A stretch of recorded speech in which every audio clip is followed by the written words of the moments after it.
Abra sua Bíblia comigo em Efésios capítulo 1. Efésios capítulo 1, versículo 15.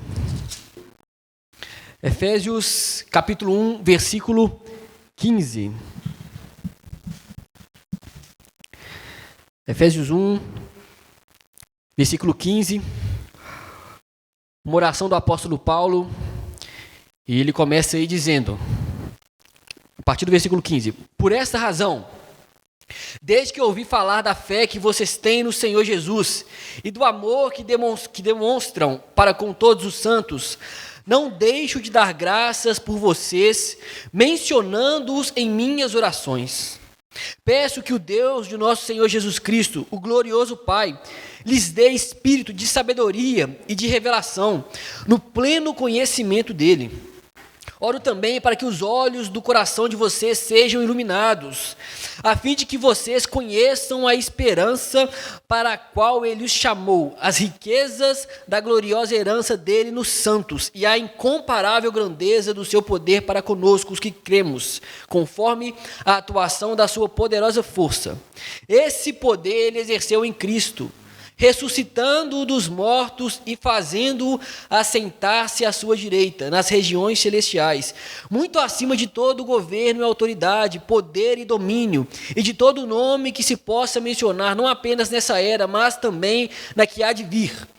Deus colocou todas as coisas debaixo de seus pés e o designou cabeça de todas as coisas para a igreja, que é o seu corpo, a plenitude daquele que enche todas as coisas em toda e qualquer circunstâncias. Amém, irmãos? Até o versículo 14, nós aprendemos com o apóstolo Paulo que, em certo sentido, a igreja é o povo mais rico dessa terra. Nós aprendemos com o apóstolo Paulo que, em certo sentido, o povo de Deus faz parte do povo mais rico desse mundo. Olha que interessante, irmãos. Isso até o versículo 14. Nós pedimos muitas coisas ao Senhor, sim ou não, irmãos? Nós clamamos ao Senhor para que Ele venha nos alcançar e nos conceda muitas coisas. Muitas são as nossas petições. Nós não fazemos petições, nós não fazemos orações a Deus, muitas orações. E ter ou não ter determinada coisa mexe com as nossas emoções, não é verdade? Nós clamamos ao Senhor, Ele nos concede ou não. E ter ou não ter determinada coisa que nós pedimos ao Senhor mexe conosco. Né? Sou capaz de apostar que você foi abençoado pelo Senhor, você recebeu bênção, e isso mexeu com você ficou alegre, você ficou mais encorajado, você foi mais fortalecido por aquilo que você recebeu do Senhor. Mas se eu te disser nessa noite, se o fato, ou somente pelo fato de você estar aqui, você já recebeu ou pode já ter recebido a maior bênção que alguém já poderia receber. Somente pelo fato de você estar sentado aqui, você é mais do que feliz, você é bem-aventurado e você já recebeu a maior bênção que alguém já poderia receber. E será que isso poderia mexer com a gente nessa noite? Qual que é a bênção? No versículo 4, o apóstolo Paulo ele fala: porque Deus nos escolheu nele antes da criação do mundo. Olha só, eu falei que pessoas ficam mexidas por aquilo que elas recebem. Mas o versículo 4, olha o que o apóstolo Paulo ele fala: porque Deus nos escolheu nele antes da criação do mundo. Então você é abençoada porque Deus te escolheu antes da fundação do mundo. Você é abençoado porque antes do mundo existir, o Criador do universo já havia te escolhido. Você é abençoado e recebeu a maior bênção que alguém já poderia receber, porque quando a criação ainda, de alguma forma, repousava na mente de Deus, quando Ele não havia ainda, lançado os fundamentos da terra, Deus já te conhecia, Deus já havia te escolhido, Deus já havia te chamado, antes da criação do universo. Por isso que você já recebeu a maior bênção que alguém já poderia ter recebido, antes de tudo isso aqui existir. Muitas coisas nós acompanhamos, a tecnologia vai se desenvolvendo cada vez mais, muitas vezes a gente nem consegue acompanhar o avanço da tecnologia. E a gente acha assim, surpreendente, a gente fica impressionado com o avanço, né, da tecnologia, mas antes de tudo isso existir, Deus já havia nos planejado, você já estava na mente e no plano de Deus, irmãos. Você é abençoado, você não é segundo plano do Senhor, você não é plano final de Deus, Deus já te conhecia e já tinha te escolhido antes de tudo isso aqui existir. Pensa na importância que você tem. Pensa na importância que eu tenho. Por isso que você já recebeu a maior bênção que alguém poderia receber. Será que isso pode motivar a gente a viver? Será que isso pode motivar a gente a levantar amanhã de uma maneira diferente? Será que isso pode mexer com a nossa disposição para viver? Por quê? Eu tenho motivo para viver, eu tenho motivo para me alegar? Tem. Porque Deus te escolheu antes da fundação do mundo. Porque Deus te chamou antes disso tudo aqui existir. Por isso nós somos abençoados e recebemos a maior bênção que alguém já poderia receber. O Senhor nos adotou. O Senhor nos redimiu. O Senhor, Deus, Ele nos comprou, irmãos, e o preço foi alto. Foi o sangue de Jesus derramado naquela cruz. Vê se você é ou não é abençoado. Vê se você recebeu ou não a maior bênção que alguém já poderia ter recebido. Agora você é propriedade de Deus. Agora você pertence a Deus. Agora você não pertence a você mesmo. Você tem o dono. O Criador dos céus e da terra já havia te escolhido e você pertence a Ele. Você foi selado pelo Espírito Santo de Deus. E você pode ter essa certeza. E é a partir do versículo 15 que nós lemos, Paulo ele ora pedindo para que Deus ele abra o nosso entendimento, para que a gente saiba que a gente é um povo abençoado. Nós somos, de certa forma, um povo mais rico, porque recebemos a maior bênção, mas também somos um povo poderoso. Somos um povo poderoso.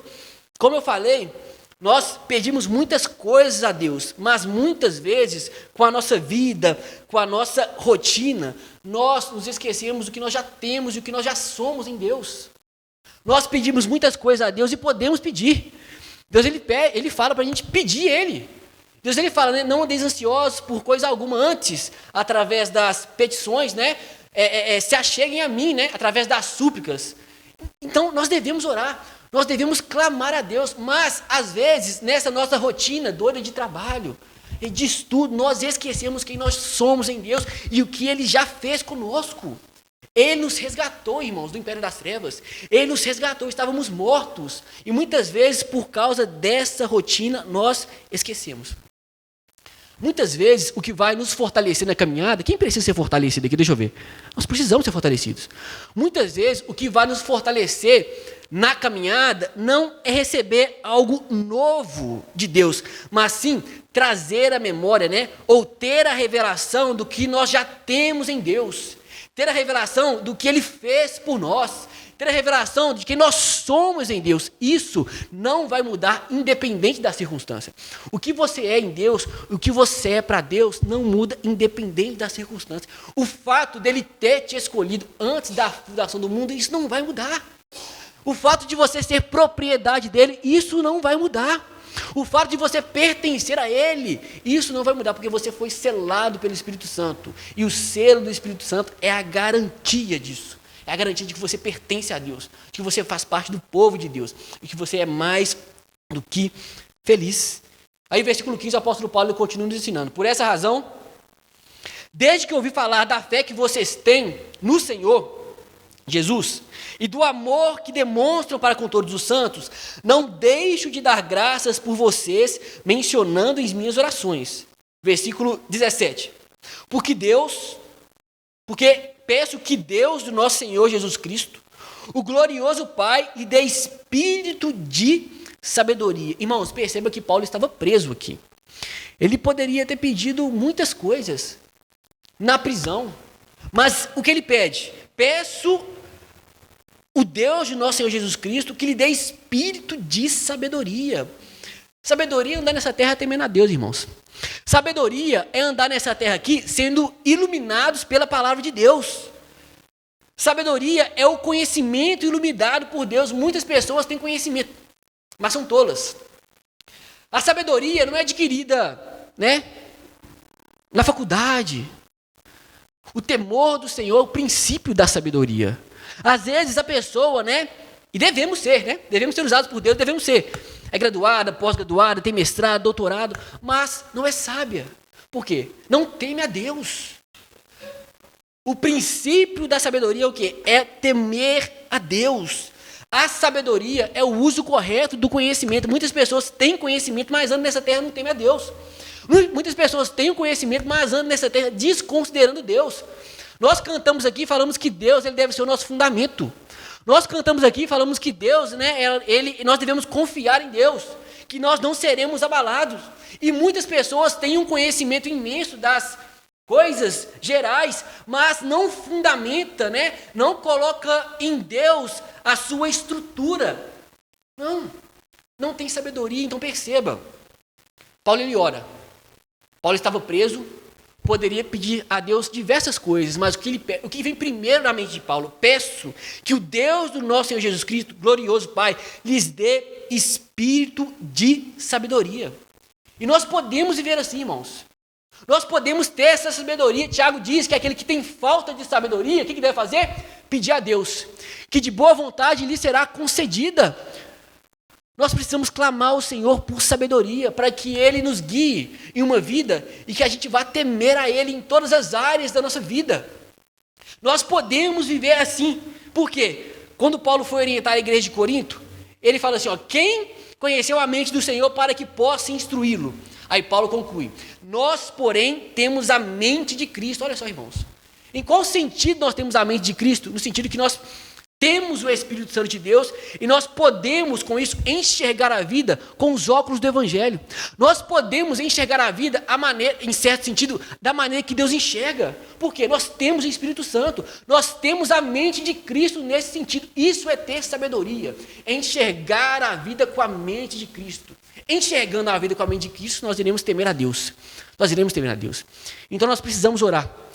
E devemos orar por diversas coisas. Muitas são as necessidades aqui. Nós podemos clamar a Deus. E Deus, sendo soberano, Ele escolheu agir na história por meio da oração do seu povo. Então nós devemos orar.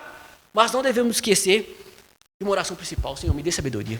Que eu posso ter tantas coisas aqui nessa terra, mas se eu não tiver sabedoria, Senhor, eu posso conquistar tantas coisas aqui, pessoas ao meu dispor, ao meu redor, eu posso ter tudo. Mas se eu não tiver sabedoria, o que eu vou fazer com isso tudo, Senhor? Senhor, me dê um espírito de sabedoria. Sabedoria. E o que mais? Versículo 17 ainda. E de revelação. Irmãos, nós precisamos que o Senhor nos revele mais e mais sobre quem Ele é.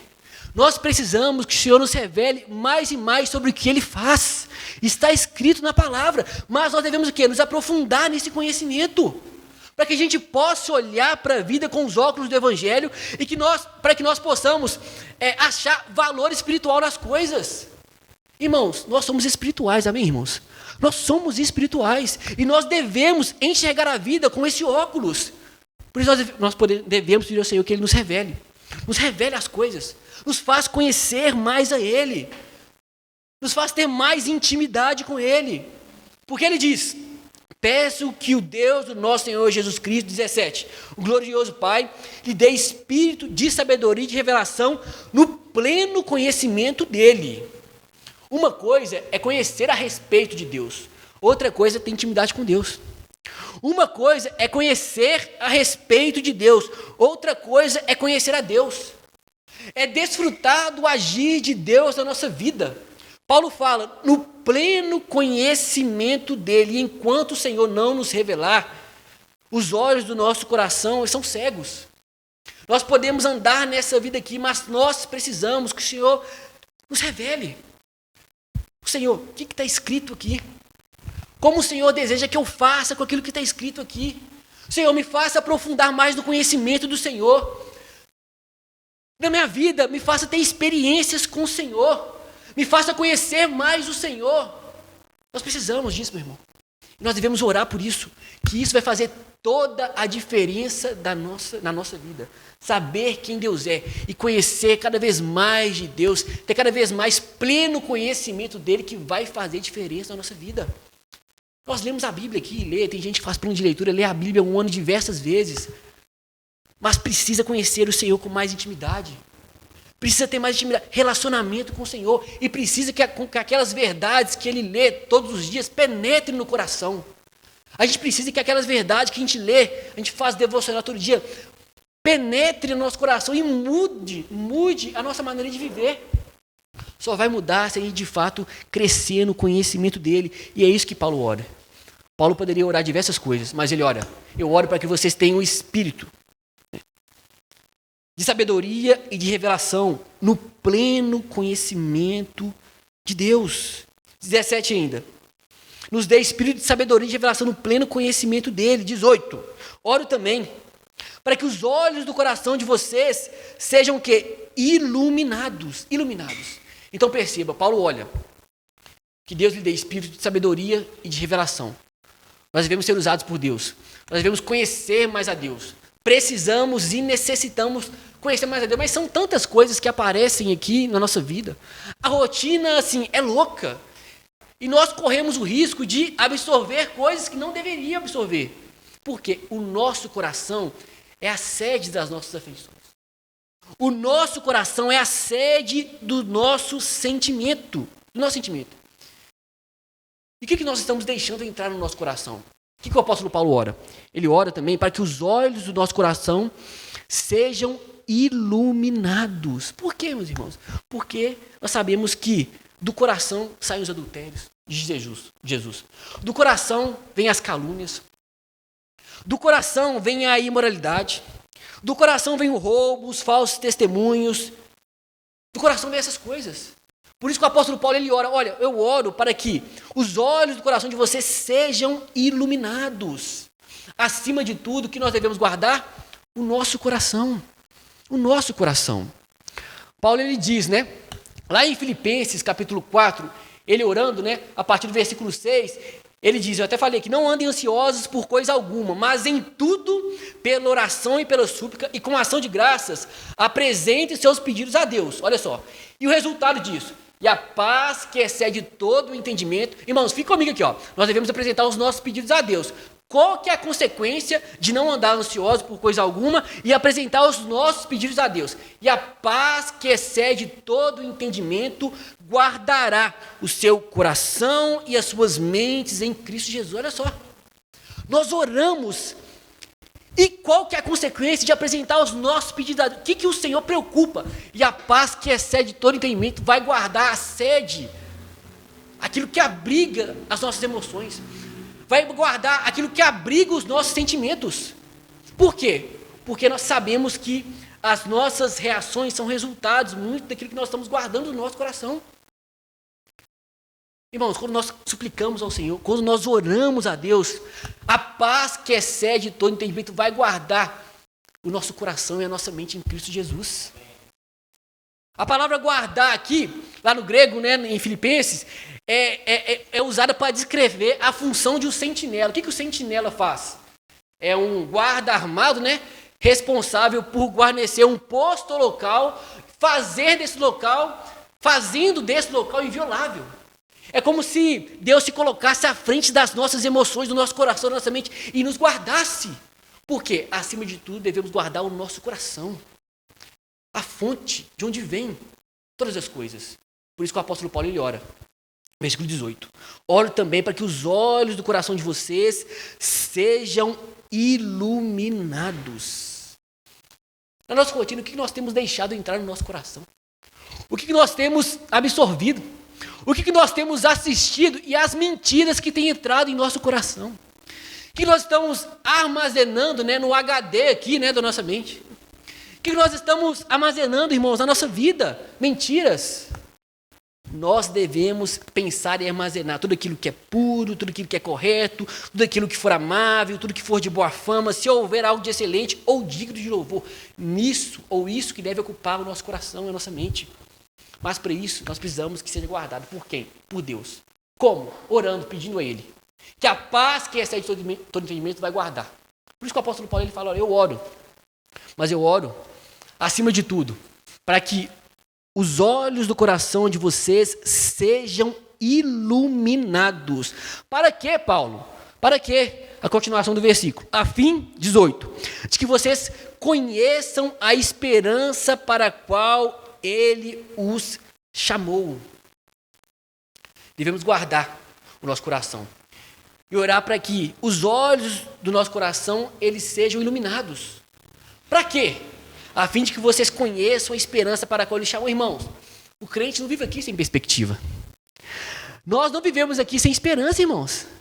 Nós temos esperança. Nós sabemos que nós estamos aqui de passagem. Nós sabemos que Deus tem um plano e um propósito para nós aqui. Deus Pai te escolheu, te adotou. Deus Filho te redimiu, perdoou os seus pecados. E Deus Espírito Santo te selou, te deu uma garantia. Nós não vivemos aqui sem esperança. O cristão, ele não vive aqui como assim, não, ele tem esperança. Ele tem uma motivação para viver, porque ele está aqui sendo movido por Deus. Ele está aqui segundo um plano e um propósito de Deus. A gente não vive aqui assim, o que eu vou fazer aqui? Não. Deus nos escolheu antes da fundação do mundo. Deus tem um plano para a minha vida. É aquele que confia a sua vida em Jesus Cristo, teve seus pecados perdoados. Aquele que confia a sua vida em Jesus Cristo foi selado pelo Espírito Santo de Deus da promessa. Eu não estou aqui vendo o tempo passar, não. Eu fui criado antes de tudo que existir. Deus tem um plano para nós, irmãos. Nós não vivemos aqui sem esperança ou sem perspectiva. Nós somos propriedade de Deus. E nós, com isso, podemos encarar a vida com segurança.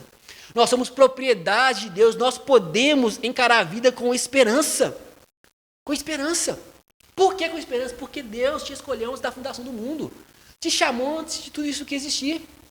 Começar a segunda-feira tendo essa certeza. Perceba que Paulo ele poderia pedir diversas coisas e nós podemos, mas antes de pedir, Paulo quer fazer os seus leitores lembrarem quem nós somos em Deus. O que Deus fez por nós. Por isso ele fala, olha, espírito de sabedoria e de revelação, porque muitas vezes nós esquecemos. Nós estamos pedindo tantas coisas e esquecemos que nós somos em Deus e começamos a murmurar, irmãos. Começamos a reclamar. Não somos gratos a Deus por aquilo que Ele fez por nós, nos esquecendo que nós já recebemos a maior bênção que alguém poderia receber. Por isso que o apóstolo Paulo ele ora, olha, nós podemos pedir muitas coisas. Nós temos planos e projetos aqui, eu tenho. Projetos que vão ficar nessa terra aqui e são legítimos e ok, nós temos e podemos ter. Mas Paulo deseja nos lembrar, olha, espírito de revelação, de sabedoria e de revelação, no pleno conhecimento do Senhor. Que os olhos do coração de vocês sejam iluminados, a fim de que vocês compreendam a esperança para a qual Ele os chamou. O desejo de Deus é que a gente desfrute de toda essa riqueza espiritual que muitas vezes, vivendo no automático, nós esquecemos. Até mesmo o ministério. Não é verdade, Igor? A gente cai no ativismo aqui, a gente está vindo aqui tocar, eu estou vindo aqui pregar, a gente cai no ativismo, eu estou cumprindo o protocolo. Não. Deus tem um plano e propósito para mim aqui. Na sua profissão lá, Deus tem um plano e propósito para você. Na sua casa, na sua família, não sei, Deus te escolheu e te colocou lá, te chamou, Ele tem um chamado para você. Irmãos, isso deveria mexer conosco. A gente recebe tantas coisas aqui nessa terra aqui que mexe conosco, né? Se assim o Senhor continuar permitindo, né? Serei pai. Isso mexeu comigo. Mexeu com a vida da minha esposa, com a minha família. Mas o fato de Deus haver me escolhido deve mexer mais comigo, irmãos. Antes da fundação do mundo. Tem a ver com a eternidade. Eternidade, irmãos. Isso deve mudar a minha disposição para viver aqui nessa terra. E Paulo quer que seus leitores lembrem disso. E hoje, nessa noite, ele quer que a gente lembre disso. Deus nos escolheu. Versículo 18 ainda. A fim de que vocês conheçam a esperança para a qual Ele chamou, as riquezas da gloriosa herança dele nos santos. Perceba, o Senhor, diz o salmista, Ele é a nossa herança.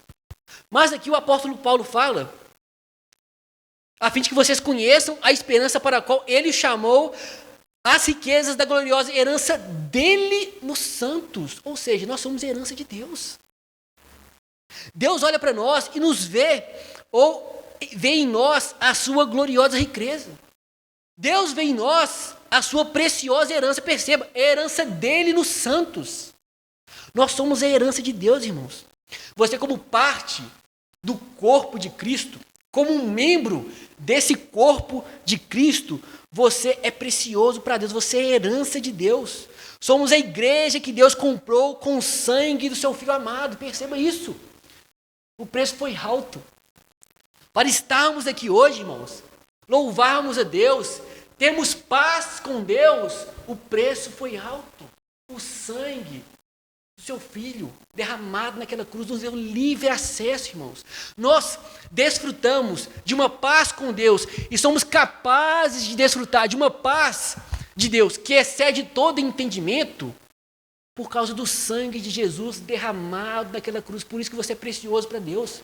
Por isso que você, como parte do corpo de Cristo, a igreja, é precioso para Deus. Você é a herança de Deus como igreja. Riqueza de Deus, irmãos.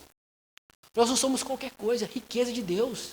Nós, como parte do corpo de Cristo, somos filhos, somos herdeiros, somos co-herdeiros. Fomos adotados. O Senhor nos redimiu. Perceba o valor que você tem como igreja, como corpo de Cristo. Será que isso não poderia mexer conosco para iniciarmos a nossa semana em louvor e adoração e gratidão a Ele, lembrando quem nós somos nele? Antes de pedir, lembrar que nós devemos ser gratos a Ele por quem nós somos nele. Herança de Deus, riqueza de Deus, habitação de Deus, irmãos. Habitação de Deus que nós somos, olha só. Paulo ele diz, não sou eu mais quem vivo, mas Cristo vive em mim. Você é santuário de Deus, habitação de Deus. Olha o privilégio. Pela misericórdia e graça do Senhor, nós temos um pastor, um bom pastor. Nós somos ovelha de Deus. E por isso, nada há de nos faltar. Já dizia o salmista no Salmo 23. O Senhor é meu pastor e nada te faltará. Deitar, Ele nos faz em verdes pastos, guia-nos mansamente a águas tranquilas, refrigera a nossa alma. Por quê? Porque nós temos um pastor, um bom pastor. Somos ovelhas dele, irmãos. E Ele nos lembra essa noite quem nós somos, do que Ele fez por nós. Nós somos cuidados por Deus. O salmista ele tem uma expressão interessante, que ele clama ao Senhor, né? Guarda-me, né? Ou protege-me, né? Como a menina dos olhos. A menina dos olhos. Nós somos uma parte que precisa ser cuidada, que é cuidada por Deus de maneira especial. Menina do olho aqui no original, no hebraico, é a pupila do olho. Aquela parte que precisa de um cuidado especial. No Salmo 17, o salmista fala, guarda-me como a menina dos olhos. Ou seja, ele tem essa certeza que é guardado por Deus, como nós, né, temos consciência de como a pupila ela deve ser guardada e cuidada. Assim somos guardados por Deus. Assim o Senhor tem um cuidado para conosco. Versículo 19. E a incomparável grandeza do seu poder para conosco, os que cremos, conforme a atuação da sua poderosa força.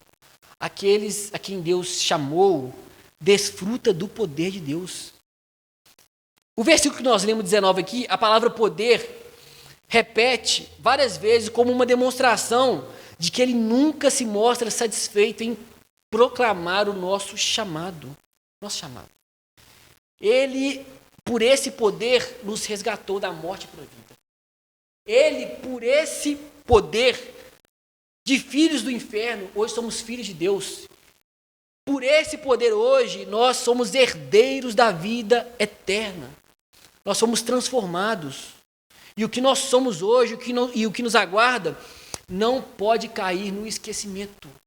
E por isso que o apóstolo Paulo ele ora. Preso, sendo vigiado. Ele orou por outras coisas, sim, deve ter orado, mas registrado para nós ele ora, olha, vou orar para que vocês tenham um espírito de sabedoria e de revelação no pleno conhecimento do Senhor. Vou orar para que os olhos de vocês sejam iluminados, para que você compreenda a esperança, quem o chamou. A esperança. Vocês são herança dele. Quero que vocês compreendam. Paulo, preso externamente, mas livre internamente. Estava preso, mas dentro dele, por causa dessa certeza, da certeza que ele tinha da vida dele, por causa dessa oração, ele estava livre. Preso, mas livre. Muitas vezes nós estamos livres, mas presos por dentro. Não temos esse conhecimento de que nós somos. Ficamos abatidos, andamos abatidos por muito tempo, sem ter a consciência de que Deus havia nos escolhido, que Deus nos chamou, e de quem nós somos para Ele. 19.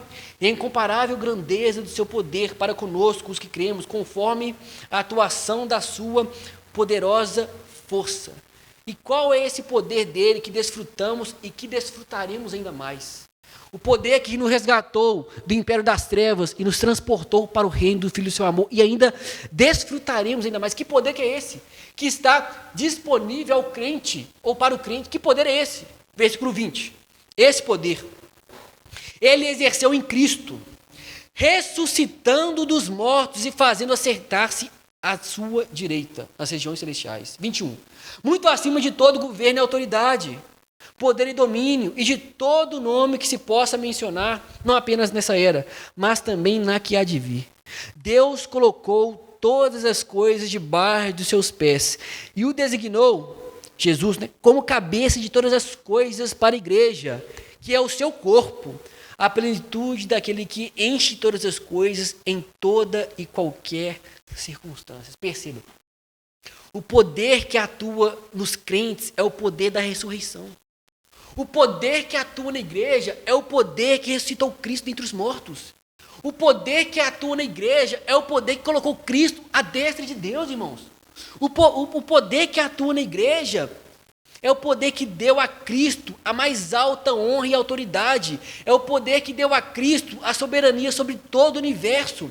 Esse é o poder que atua naquele que nasceu de novo. É o poder da ressurreição.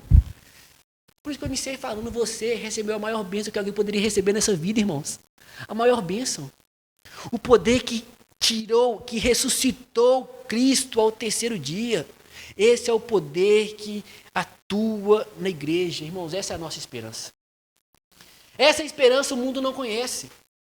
Essa esperança o mundo não desfruta. Essa esperança o mundo não percebe. Essa esperança o mundo ignora.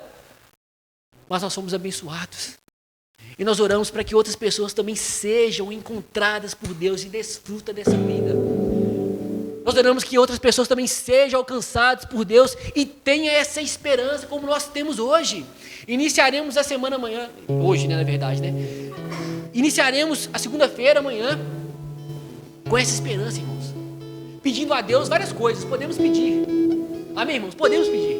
Mas tendo a certeza quem nós somos nele. Quem nós somos para Ele e que ainda seremos perante Ele. Novo céu e nova terra nos espera, irmãos. E o Senhor tem mais para nós. Isso que Paulo ele quer nos passar essa noite.